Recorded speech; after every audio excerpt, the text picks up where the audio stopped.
langsung ya. Baik, elemen atau estetika sebagai dasar dari desain adalah yang pertama ada yang namanya nirmana dan itu tersirat dalam desain grafis. Apa nirmana? Nah, nirmana itu adalah gambar seolah-olah dia tidak teratur dan itu seolah-olah menunjukkan dimensi yang ada dalam sebuah gambar. Padahal gambar ini adalah datar, ya, tapi menunjukkan seolah-olah dua dimensi yang ditunjukkan. Nah, nirmana ini itu dipahami sebagai sebuah bentuk yang memang dia tidak berbentuk, ya. Satu itu. Kedua, ada yang namanya dalam konteks DKV masih nirmana dan dia memegang peranan penting tentang bagaimana menata dan menyusun elemen dari dasar desain komunikasi visual. Itu diibaratkan, disiratkan di dalam gambar yang kedua ini. Dan yang ketiga, ini ada sebuah nirmana juga, tapi peranan yang ada di dalamnya itu mensyaratkan tata susunan dan tata kelola dari unsur desain komunikasi visual dalam sebuah perencanaan komposisi yang serasi dan seimbang di dalam setiap bagiannya. Jadi pengertian nirvana itu bukan hanya sekedar pada aspek tersusun atau tidak, tetapi adalah menunjukkan kepada sebuah garis ataupun ilustrasi yang digambarkan dalam sebuah tatanan di dalam sebuah grafis, ya. Baik, nah ini salah satu contoh nirmana, ya.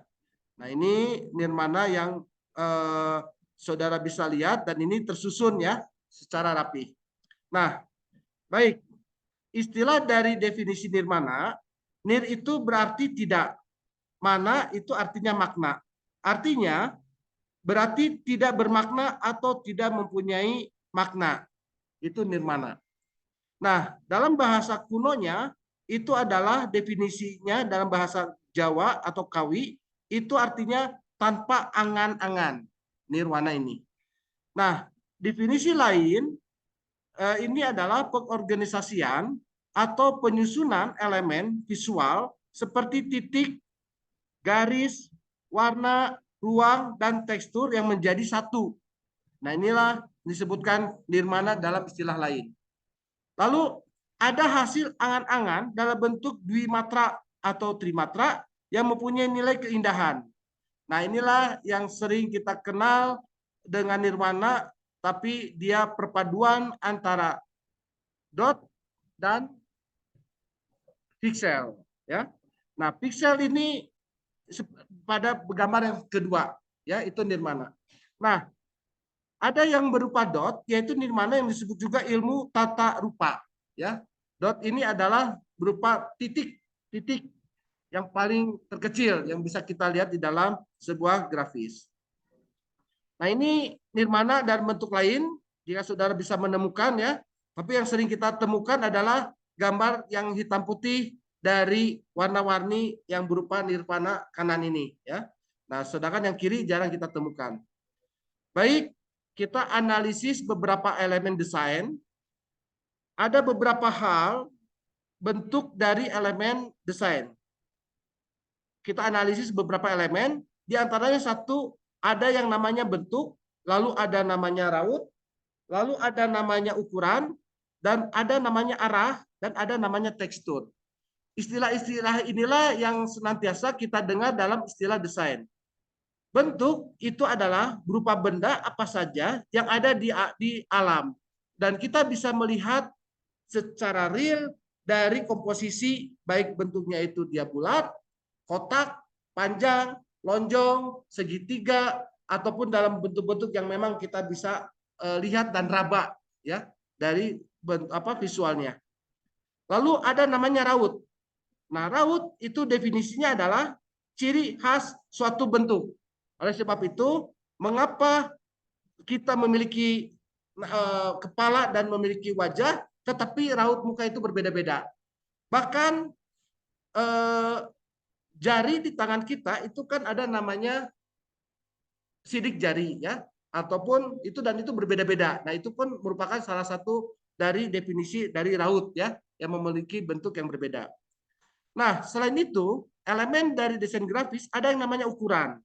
Ukuran ini sudah jelas terukur, artinya ada yang besar, ada yang kecil, sesuai dengan ukuran yang menjadi suatu standar. Lalu ukuran ini pun bisa diibaratkan selain panjang pendek, bisa juga besar ataupun kecil. Ya, itu adalah dari elemen desain berupa ukuran. Selanjutnya elemen yang lain itu adalah arah. Arah ini biasanya yang menghubungkan bentuk, raut, dan ruang. Artinya perpaduan antara bentuk, raut, dan ruang itu ditentukan oleh arah. Oleh sebab itu, jika kita ingin melihat misalnya arah kemana, itu adalah perpaduan. Jadi ketika komposisi itu menunjukkan arah barat, maka pasti bentuk, raut, dan ukuran itu menunjuk kepada arah tertentu ataupun arah barat yang sudah ditentukan. Nah, terakhir dari elemen desain ada namanya tekstur. Tekstur istilahnya adalah nilai atau ciri khas dari permukaan. Makanya jika kita melihat beberapa istilah tekstur itu kita akan melihat misalnya kasar, halus, permukaannya datar, ataupun misalnya dia rata. Ya, nah itu adalah tekstur. Ya. Jadi ukuran-ukuran desain itu dibagi menjadi beberapa hal. Yang pertama adalah adanya sebuah garis, ya. Kedua, adanya sebuah bentuk. Ketiga, adanya tekstur. Keempat, adanya kontras atau gelap atau terang. Dan kelima adalah ukuran, dan terakhir adalah warna, ya. Inilah beberapa aspek mengenai unsur-unsur dari desain. Baik, kita akan mempelajari satu adalah garis. Jika saudara melihat dari beberapa aplikasi yang ada di dalam desain grafis, contoh misalnya dari aplikasi desktop publishing, ya, diantaranya misalnya saudara ataupun dari olahan kata, pasti ada yang namanya garis, ya, untuk membuat. Nah, garis ini adalah sekumpulan titik yang bila dideretkan maka dimensi panjangnya itu akan nampak menonjol dan sosoknya itu disebut dengan garis. Jadi garis itu kalau kita zoom dilihat pasti dia akan berupa bentuk dari piksel ataupun dot, ya. Tapi kalau garis itu lebih besar kepada dot dibandingkan pada piksel, kecuali gambar, ya. Nah, ini adalah definisi dari garis. Nah, garis ini ada bermacam-macam, ya. Ada garis tebal, ada garis titik, ada garis titik rapat, titiknya agak renggang dan seterusnya, ya. Ini adalah definisi dari garis. Nah, ini adalah salah satu contoh jika saudara melihat adalah karya seni rupa yang terdiri dari seni grafis, ya. Dan itu terdiri dari garis. Nah, garis ini itu dibagi menjadi 4, ya. Ini memang hal yang sederhana dan kita sudah mengetahui lah, ya.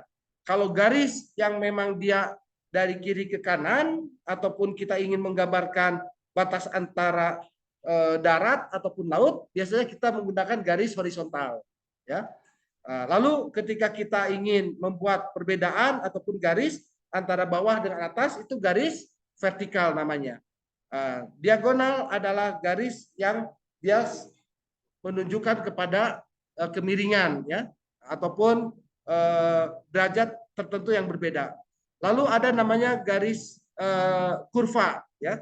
Nah, berikut ini adalah beberapa bentuk garis dan itu menjadi makna yang sangat berbeda-beda, ya. Inilah dasar-dasar dari desain grafis, ya.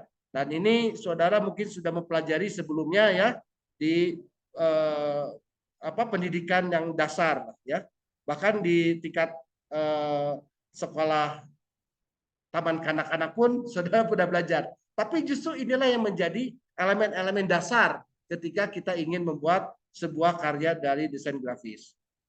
Nah, selanjutnya garis ini ada berbagai macam elemen atau simbol, ya. Contoh saja misalnya ada istilahnya isotype. Isotype ini adalah menggambarkan jika misalnya satu kejadian kecelakaan seperti kemarin misalnya, ya. Nah, polisi itu selalu memberikan sebuah penggambaran, ya, dan garis-garis lain. Nah, ternyata garis ini itu sebagai elemen simbol. Nah, pertama kali itu diperkenalkan oleh Otto Neurath tahun 82 sampai 945. Seorang dan pengajar, seorang ilmuwan sosial yang dia menamakan simbol itu sebagai isotype. Ya, jadi isotype itu adalah berupa garis yang berhubungan ya seperti itu. Nah, isotype ini pun digunakan ketika menjadi sebuah simbol-simbol lalu lintas, simbol-simbol menggambarkan ataupun untuk mempermudah bahasa nonverbal untuk semua dimaknai ataupun dipahami oleh berbeda bangsa ataupun berbeda bahasa. Ya. Bahkan untuk menyatakan ataupun jumlah penduduk itu kan bisa divisualkan. Nah, bahkan sekarang itu menjadi sebuah visualisasi dari voting yang dilakukan di dalam sebuah parlemen ataupun pemilihan yang lainnya. Nah, inilah dari dasar-dasar itu ternyata dalam hal kekinian desain grafis dari makna garis yang tadi, garis vertikal, garis horizontal, itu bisa memaknai sebuah gambar desain yang memang menjadi estetika. Coba lihat aja ini. Di dalam gambar ini terdiri dari beberapa gambar ataupun foto dan teks. Dan di situ yang memisahkan satu peristiwa tersebut adalah garis vertikal, garis horizontal, dan diagonal. Dan ini menjadi sebuah nilai seni yang sangat dasar. Ya, kalau saudara misalnya sudah mempelajari foto dan di dalam foto itu ada istilah one picture have 1000 meaning. Satu gambar saja itu memiliki makna 1000 ya. Ini satu warna, apalagi 1000, apalagi fotonya banyak. Bayangkan aja berapa makna yang ada ya. Nah, disinilah jika kita ingin mempresentasikan sebuah karya dalam satu desain grafis ya. Jadi konsep-konsep teorinya yang tadi itu ya, jadilah seperti ini ya. Nah, oleh sebab itu Anda maknai dulu beberapa teori dasar dari prinsip DKV ini. Ketika Anda nanti membuat, Anda akan terinspirasi pada beberapa aspek seperti yang contoh seperti ini. Nah, saudara sudah pernah melihat surat kabar, walaupun sekarang surat kabar sudah mulai jarang terbit. Tapi coba perhatikanlah, dalam surat kabar itu memang dia sangat kaku kan, garisnya itu vertikal, horizontal ya, dan mereka itu dibatasi. Tetapi ternyata ada beberapa garis yang memang suka dilanggar dan tidak kaku ya, dengan misalnya menyisipkan gambar sebagai visualisasi untuk menggambarkan kondisi dari berita yang akan dimuat ya. Nah, komposisi ini biasanya kalau sekarang mungkin dulu belum ada istilah namanya infografis ya. Nah, sekarang itu dipertajam dengan namanya infografis ya. Jadi satu gambar itu memvisualisasikan tentang keadaan. Nah, biasanya gambar ini adalah mendeskripsikan masalah sebuah data yang terkumpul dari tahun berapa sampai tahun berapa dan peristiwa itu terjadi lagi sekarang, misalnya gunung meletus lah. Kan BMKG itu mempunyai data. Misalnya Gunung Semeru meletus tahun berapa. Lalu untuk menjelaskan peristiwa ini kepada masyarakat akan dibuatkan visualisasi yang lebih mudah. Artinya bahwa memang yang kita tinggal ini adalah pernah meletus tahun sekian dan ini terjadi lagi. Makanya bencana selalu ada di dunia ini ya. Nah, jadi kita harus memahami ya. Nah, untuk menjelaskan secara historis itu kan susah, lama, panjang. Nah, dengan grafis inilah maka orang akan memaknai. Oh, termasuk di Turki pun yang sekarang terjadi gempa ya, itu sebenarnya ratusan tahun dulu itu pernah terjadi. Namun orang tidak memaknai, memahami dia dibangun dan sebagainya dan terjadi lagi kan seperti sekarang. Nah, kalau di Jepang itu kan sudah diantisipasi dengan membuat bangunan dan sebagainya yang tahan gempa dan seterusnya ya. Itulah gunanya di dalam grafis. Bahkan contohnya seperti ini ya. Ini dari garis-garis yang ada ya. Dan ini hitam putih, tapi maknanya akan jauh berbeda ya. Dan ini tentunya tidak bisa digunakan ataupun tidak bisa Anda buat dengan pengolahan kata ya atau dengan MS Word. Walaupun sekarang bisa saja dengan trik-trik, cuma kan panjang dan lama. Namun ketika Word berubah kata, dia akan berubah juga.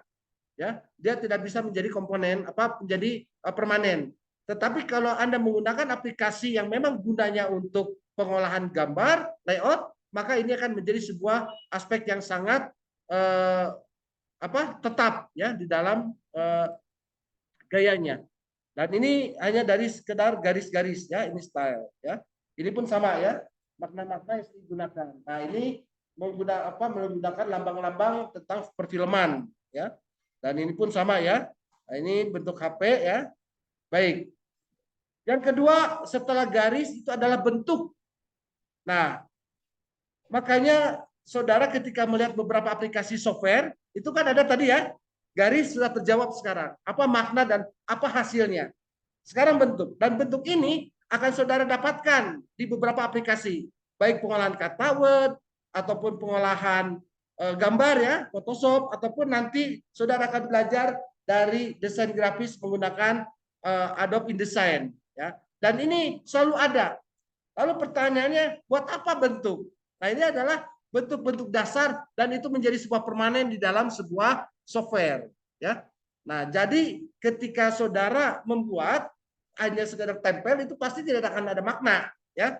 Makanya definisi dari bentuk adalah suatu bidang yang dia memiliki tinggi dan lebar terjadi itu karena dibatasi oleh sebuah kontur garis atau dinamakan dengan outline dan atau dibatasi oleh adanya warna yang berbeda di dalamnya atau dinamakan dengan fill ya isinya dan warna yang berbeda atau oleh gelap terangnya pada sebuah arsiran atau karena adanya tekstur. Nah, artinya ini arsiran itu adalah dia berupa tekstur yang tekstur nanti yang kalian sudah dapatkan ataupun fill ataupun warna-warna dasar yang ada di dalamnya ya. Ini adalah definisi dari bentuk. Nah, bentuk ini ada bermacam-macam. Ada bentuk geometrik, ada organik.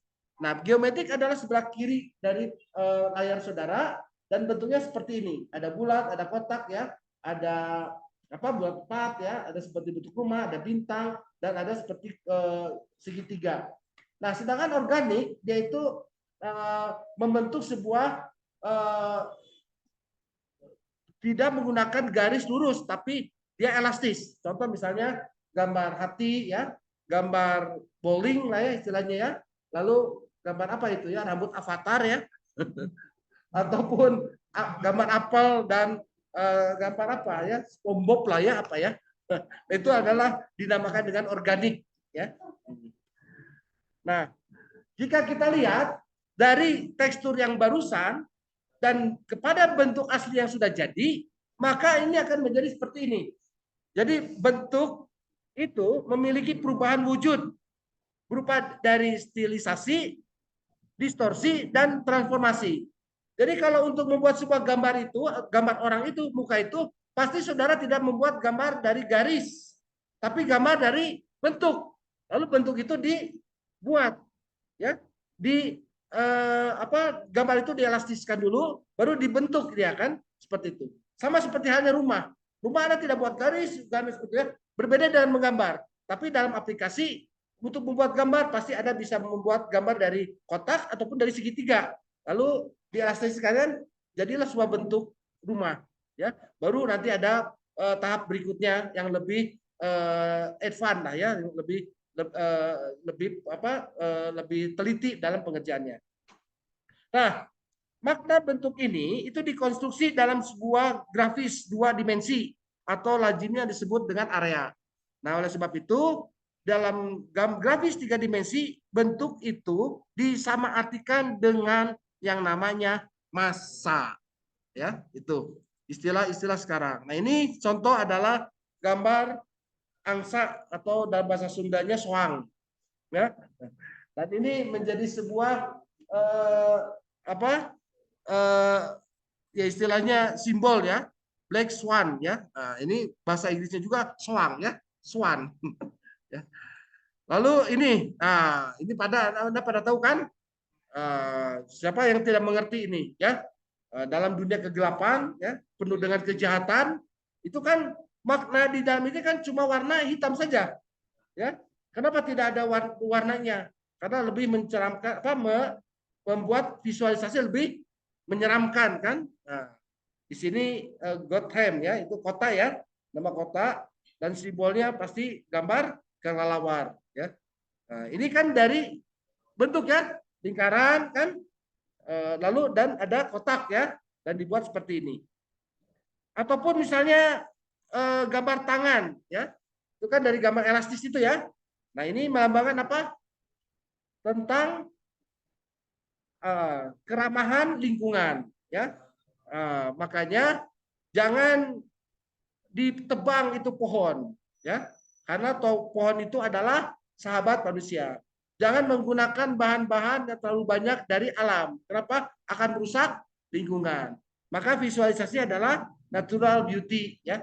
Nah inilah beberapa aspek dari grafis, bukan dari makna yang ada di dalamnya kita harus paham, tetapi bagaimana kita membuatnya, how to make it ya. Itulah pentingnya saudara menguasai nanti dalam praktikum sekaligus dalam aspek teori.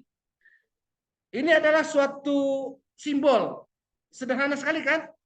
Nah, ini sebuah logo ya, logo yang sangat sederhana sekali ya, tapi mencerminkan seperti 3 dimensi ya. Nah, ini sederhana ya, hitam putih, tapi maknanya sangat luas sekali. Termasuk ini, Anda paham ini? Pepsi. Padahal iklannya udah jarang ya. Tapi kenapa terngiang dalam Anda? Apa terngiang dalam otak Anda? Karena brand yang begitu kuat. Dan Anda tidak pernah diajari untuk menghafal. Tapi brand ini sering kita dapatkan di televisi, di media massa, betul nggak?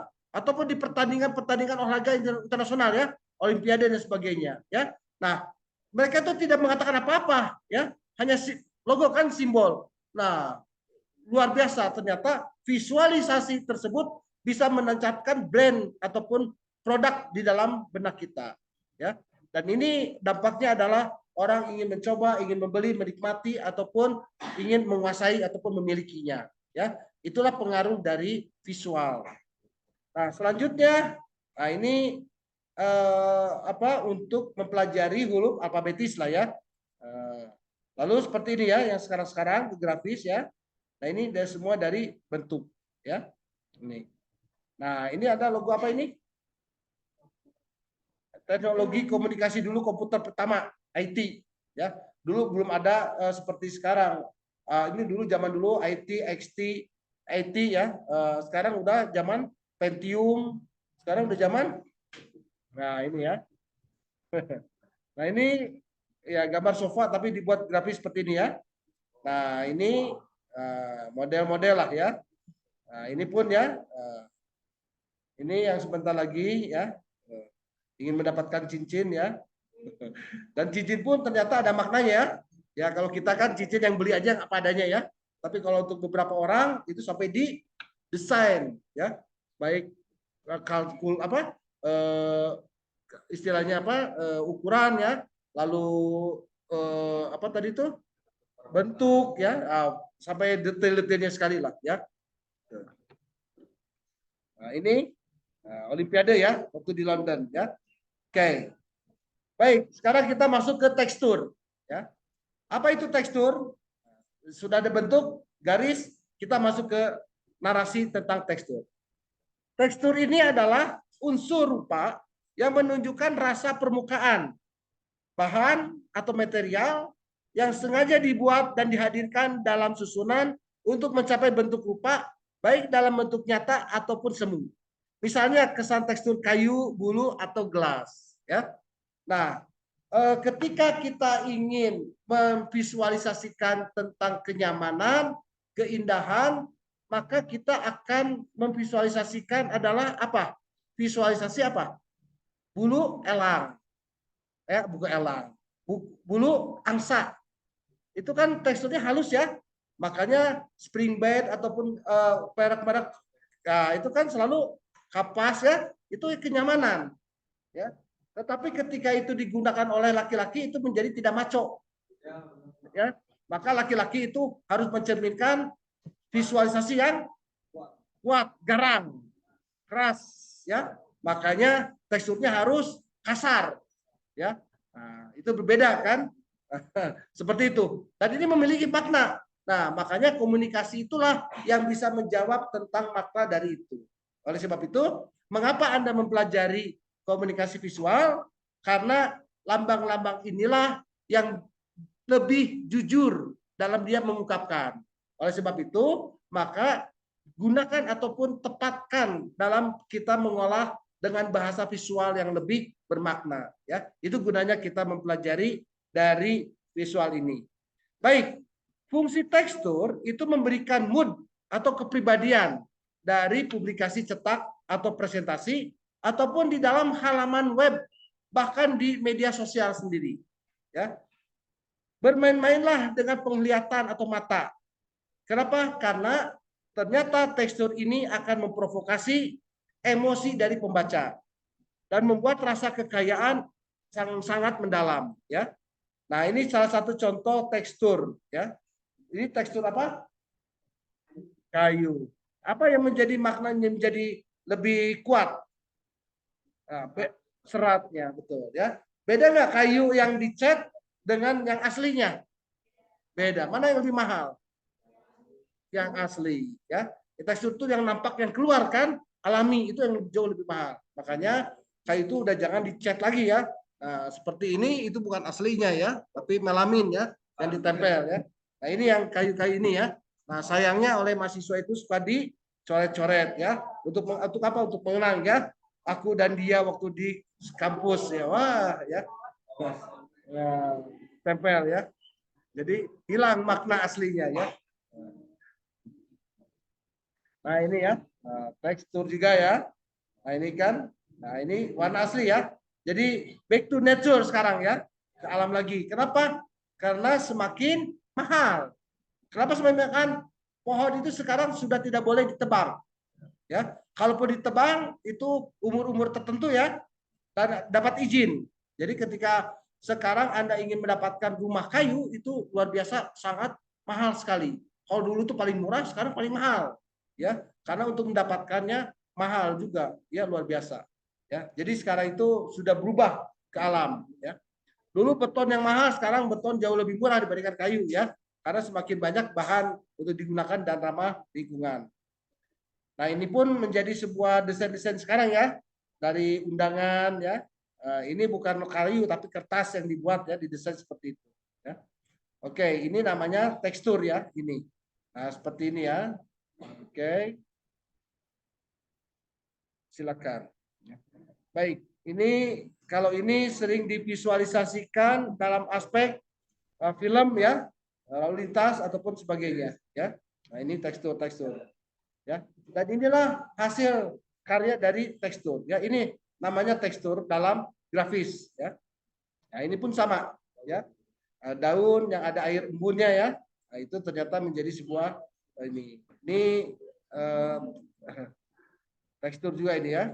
Oke, baik, ini sekarang kita masuk setelah tekstur masuk kepada aspek grafis lain, elemen grafis yang lain yaitu ruang. Apa itu ruang?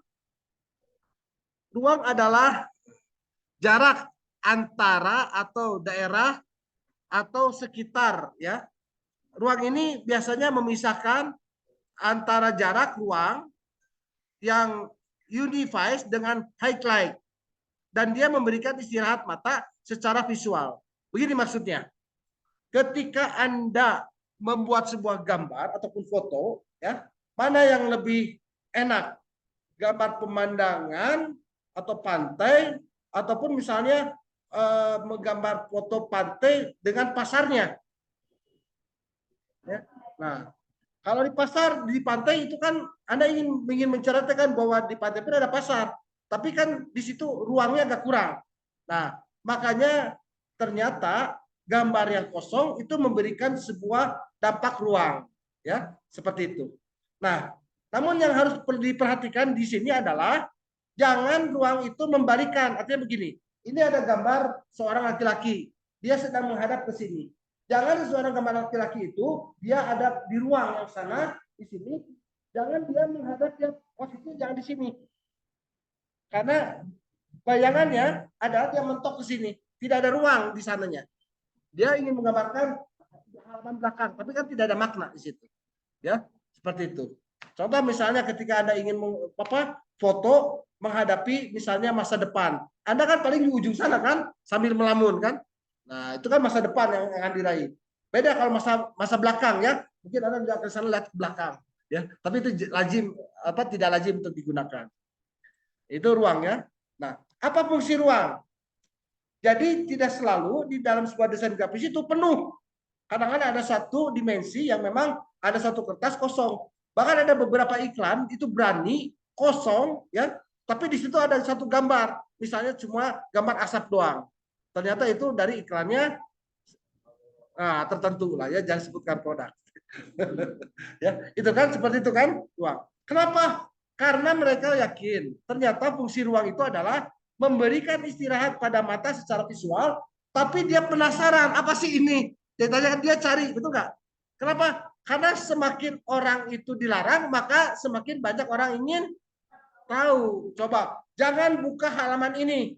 Anda penasaran tidak? Nah itu, ya. Bukan berarti Anda jangan kan harusnya jangan ya, tapi ya Anda penasaran dibuka. Nah disitulah peran-peran dari grafis, ya. Nah, itu pesan-pesan yang ada. Nah dalam fungsi ruang ini itu membuat suatu hubungan antara sebuah unsur. Lalu dia akan fokus pada satu elemen dan dia bisa memberikan penekanannya pada objek utama. Dan yang paling penting dalam membuat layout itu agar mudah dimengerti dan diikuti. Ya. Nah, contoh seperti ini aja ya. Ini ruang ya, dalam tidak terlalu ramai ya, tapi itu memberikan makna. Nah ini kan banyak ruang ya, gambar seperti ini sederhana kan? Ini Anda pasti paham kan? Apa artinya ini? Hah? Apa ini? Ada yang tahu? Apa? Ini tahu nggak artinya? Hah? Ini our blood. Apa? Hah? PMI. Donor darah. Hah? Oh ini Irak. Oh ini minyak ya. Maaf ya ada satu lagi. Ya ini ada Irak ya, saya nggak kelihatan. Ya. Jadi memang Irak itu di pertumpahan darah. Nah, memang pertumpahan darah kan terjadi ya. Gara-gara apa? Rebutan minyak. Betul tadi ya. Nah, karena ada satu lagi gambar yang mirip seperti ini, tapi dia donor darah. Kan sama sebetulnya. Nah, cuma ada logonya PMI biasanya. Ya, donor darah. Ya ini juga ada maknanya ya. Kalau ini pertumpahan darah, kalau tadi donor darah ya, kontradiksi. Tapi visualnya sama seperti ini ya. Nah disinilah yang dinamakan dengan elemen gitu ya. Nah ini juga ya ruang ini ya. Nah, jadi ruangnya itu kan luas sekali ya. Coba gambar seperti itu. Ini kalau lihat Anda sering menemukan di mana biasanya?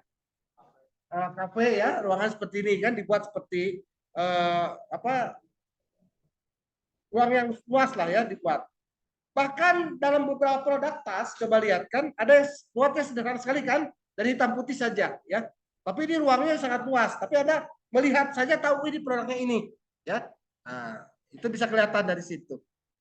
Ya, ini ruangnya. Nah, ini juga Anda pernah melihat ini mungkin waktu kecil ya, tentang cerita apa ini?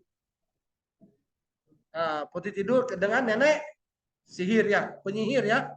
Nah, seperti ini ya, ada putih tidurnya, ini nenek sihir yang di atas kan. Visualisasi kan ada dua persepsi ya. Nah, oh ya.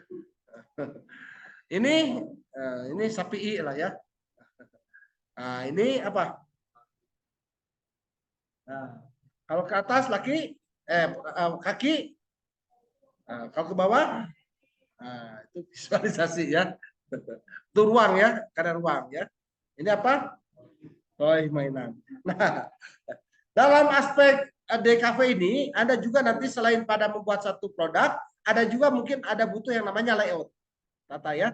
Oleh sebab itu, bagaimana kita menempatkan antara teks dengan gambar atau foto, bahkan ada dengan sebuah ilustrasi lainnya berupa caption. Nah, coba perhatikan. Dalam sebuah halaman itu tidak selalu semua harus penuh diisi. Kadang-kadang ada ruang kosong kan di itu. Untuk apa ya? Itu untuk ruang. Kenapa? Agar mata tidak capek membaca, ya. Agar fokus kepada si objek objek fotonya biar lihat ini jelas ya. Nah, selain itu penjelasan baru di dalam teks. Bahkan stressingnya kekuatan itu ada dibuat dalam subline sendiri ya, subtitle yang dijadikan stressing kekuatan dari grafis ya. Dan ini kan bisa jadi artistik ya. Nah, seperti ini. Nah, inilah gunanya tadi antara ruang ya. Di sinilah ada ruang. Baik. Selanjutnya ini ada yang namanya ukuran ya. Ukuran itu adalah bagaimana ukuran besar atau kecil. Ukuran itu sangat penting dalam membuat sebuah layout baik fungsional, menarik, dan terorganisir. Nah, ukuran ini menunjukkan apa yang paling penting, menarik perhatian, dan membantu agar sesuai dengan tata letak bersama. Pada aspek sebelumnya ini juga ada ukuran ya. Kalau subtitle itu lebih besar daripada teksnya ya. Nah, dalam ukuran yang sekarang pada tampilan-tampilan yang sudah digital itu sangat akan berbeda sekali fungsi seperti ukuran masa analog ataupun masa manual ya. Surat kabar ukurannya itu kan besar, kalau sekarang menjadi kecil. Oleh sebab itu beberapa aplikasi sekarang sudah tidak bisa lagi melihat aplikasi yang sangat besar dulu itu ukurannya ya, tapi menjadi yang dinamakan adalah halaman per halaman ya. Di situ ada kedalaman. Jadi yang dikenal dengan hyperlink, teks yang hyperlink. Klik masuk lagi pada halaman. Jadi seolah-olah semua halamannya itulah headline ya. Nah, oleh sebab itu kenapa ketika dibuat ukuran, ketika sekarang formatnya media digital, itu dia akan berlari tidak pada satu halaman selesai beritanya. Ada nggak satu berita yang satu selesai? Tidak kan? Kenapa? Karena orang itu pasti akan capek membacanya karena dia senangnya melihat satu halaman. Di samping itu akan penuh dengan iklan di dalamnya. Ya. Nah, inilah yang membentuk sebuah ukuran. Nah, selain itu ada makna lain dari ukuran ini, apalagi sekarang digital. Kenapa setiap pemberitaan itu selalu menyambung ke halaman 1, 2, 3? Selain dari ukuran. Ukuran yang sekarang sangat terbatas ya. Handphone itu kan kecil ya. Kalau dulu kan majalah kan besar ya, A4, A3, bahkan B5 ya. Besar. Sekarang kan kecil semua. Kenapa semua bisa terkantum di dalamnya? Dan bisa menjadi beberapa page. Karena secara aritmetika ataupun secara hitungan, Anda membuka masuk kepada halaman itu dihitung sekali, halaman 2 kali, 3 kali ya, itu menjadi sebuah hit ya. Jadi makanya halaman itu dibuat panjang, termasuk iklan pun dihiperlinkkan kan sekarang ya, seperti itu. Jadi algoritma lah yang harus kita pelajari dari bentuk digital sekarang. Nah, ini pun Anda harus menyesuaikan bentuk media yang ada ya. Kalau dulu kan bentuk medianya cuma majalah, lalu brosur, pamflet ya, yang bisa terukur sekarang secara cetak. Sekarang sudah digital semua. Dan inilah yang nanti saudara harus kuasai dari bentuk format sekarang. Inilah yang akan berpengaruh pada ukuran. Apa fungsi ukuran? Ukuran ini menunjukkan elemen yang paling penting, yaitu adalah dengan agar bisa dia memperbesar objek. Lalu membuat semua elemen itu mudah untuk dilihat. Kedua, selanjutnya adalah agar menarik perhatian, dan yang penting adalah adanya kontras dari dua elemen. Ya, ukuran itu harus menunjukkan perbedaan. Ya, jadi kalau backgroundnya gelap, maka depannya harus terang. Ya, atau sebaliknya, backgroundnya terang harus warna depannya gelap. Jangan misalnya terang dengan terang, maka itu akan menjadi samar, nggak jelas ya. Misalnya putih dengan kuning ya, jadi kelimbas nanti warnanya ya. Lalu selain kontras adalah membuat tampilan yang konsisten di seluruh publikasi yang dicetak atau halaman web. Nah, inilah pentingnya konsistensi di dalam yang namanya warna ataupun bentuk ya ini. Jadi ukuran bentuk itu sama, ukuran itu harus sama, tetapi besarnya itu yang akan berbeda nanti ya.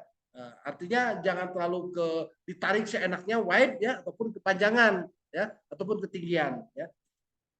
Nah, bentuk itu kalau divisualisasikan seperti ini ya, untuk beberapa produk lah ya. Ini, nah ini untuk layout ya, bentuk. Nah, ini branch out itu judul yang besar ya, yang lainnya subtitle ataupun foto, gambar, dan ilustrasi lainnya yang mendukung ya. Nah, ini adalah gambar kendaraan, ya. Di atasnya ada gambar. Nah, kenapa gambar mobil selalu ada gambar wanita? Nah, kan yang beli bukan wanita, apa bukan laki-laki, wanita juga ada membeli, ya. Nah, silakan Anda pikirkan lah, ya. Nah, ini adalah beberapa contoh lainnya tentang grafik desain produksi-produksi, ya. Itu dari segi aspek ukuran, ya, ukuran ini. Nah, ini ya, ukuran, ya, beauty of distance, ya. Nah, ini lagu-lagu lama dulu, ya. Oke. Nah, lewat, ya. Nanti nikmati sendiri aja di luar, ya. Nah, ini laman-laman web sekarang, ya, ukurannya seperti ini, ya. Nah, sekarang itu kan bicara tentang ukuran, sekarang itu bukan gambar yang di dalamnya itu ada semua, jangan dipaksakan. Karena ingat, semua halaman itu saling terkoneksi kan. Nah, jadi kalau dulu sifatnya itu linier informasi itu. Harus mengikuti dari 1A pasti ke 2, ke 3, ke 4. Itu enggak. Kalau sekarang tidak. Dari 1 bisa loncat ke 5. 5 bisa loncat ke 7. 7 bisa loncat ke 12, ya. Nah, karena ada yang namanya prinsipnya di dalam desain grafis itu adalah hyperlink yang sudah terdigitalisasi dengan zaman sekarang, ya, teori-teori sekarang. Baik, ini ya ukuran-ukuran. Nah, selanjutnya adalah nilai. Nilai inilah yang menentukan terang atau gelapnya dari suatu area di dalam sebuah grafis. Nah, biasanya spektrum dari hitam ke putih, abu-abu yang banyak, atau di antaranya ada bayangan, setiap bayangan pada spektrum itu memiliki nilai. Nah, dari yang sangat terang menjadi sangat gelap, ataupun dalam memisahkan nilai, itu menunjukkan suasana hati, dan menambah drama, dan menciptakan ilusi yang mendalam. Apa saja? Nah, contoh-contoh nilai di dalam sebuah tatanan grafis. Coba. Kalau Anda lihat gambar ini, apa nilai yang ada terkandungnya? Apa? Ya apa? Romantis, romantika, ya enggak? Nah, mengapa orang-orang Korea pada senang pada gambar-gambar ini kan ya? Nah, salju kan? Kesedihan atau kesedihan, ya? Nah, kan itu yang putus cinta. Cinta. Mendalam, ya. Oke. Ya, mellow, ya. Jadi ini kabut, ya. Biasa ini. Kalau cinta bersemi berarti menggunakan gambar sakura misalnya, ya. Nah, itu keindahan, ya. Oke. Nah, inilah makna di dalam grafis, ya. Artinya memang ada fungsi nilai yang nanti Anda harus perhatikan. Apa saja? Bahwa mata itu akan fokus di halaman. Seperti menjalankan tadi, ya. Ada terang, kegelap, itu merupakan suatu nilai daerah yang dimaknai pada latar belakang. Lalu fungsi nilai itu membuat suatu pola, ya, yang pernah diterangkan di awal tadi. Lalu memberikan ilusi dari volume dan keadaan dengan menambah shading di dalam suatu daerah. Lalu membuat gambar gelap terang, membuat tata letak, ya, dan seterusnya. Dan itu yang pasti akan menekankan pada sebuah elemen, ya.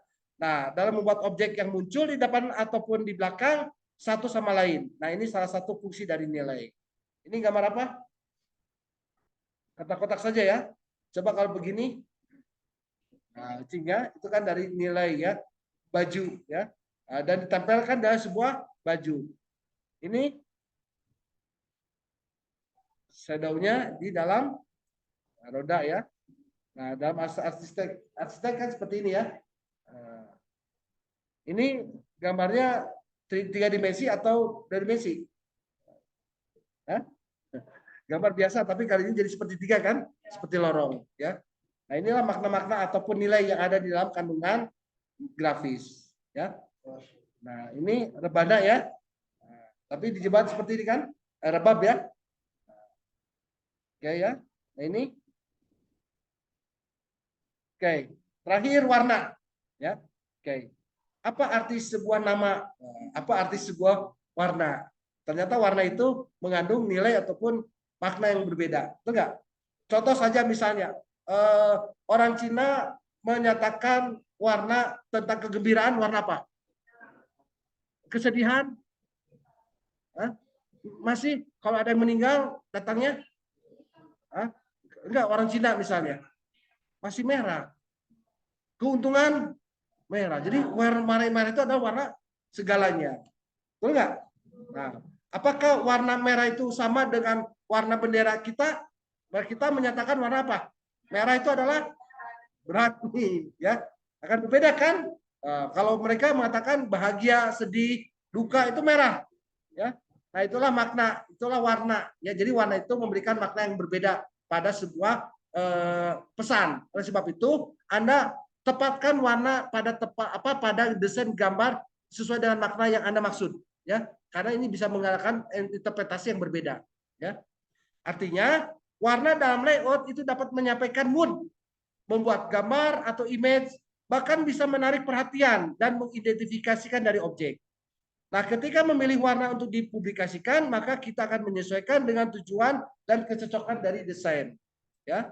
Nah, lalu fungsi warna itu menjadi sebuah sorotan elemen penting dari utama subheadnya, menarik mata, sinyal kepada pembaca untuk melihat terlebih dahulu, bisa membuat gambar atau mood kita, bisa mengelompokkan elemen ataupun mengisolasi pesan, dan bisa memprovokasi emosi. Ya.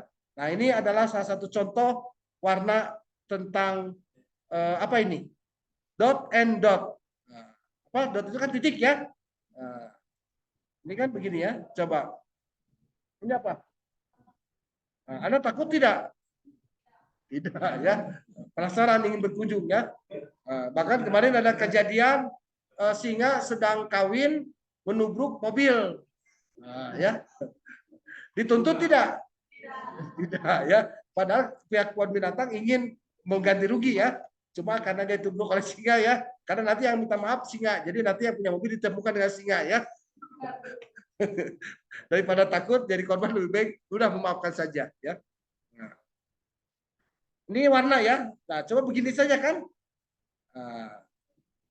Nah, ini apa? Semua. Ya. Ini kan, ini apa? Ya, ini burung siapa?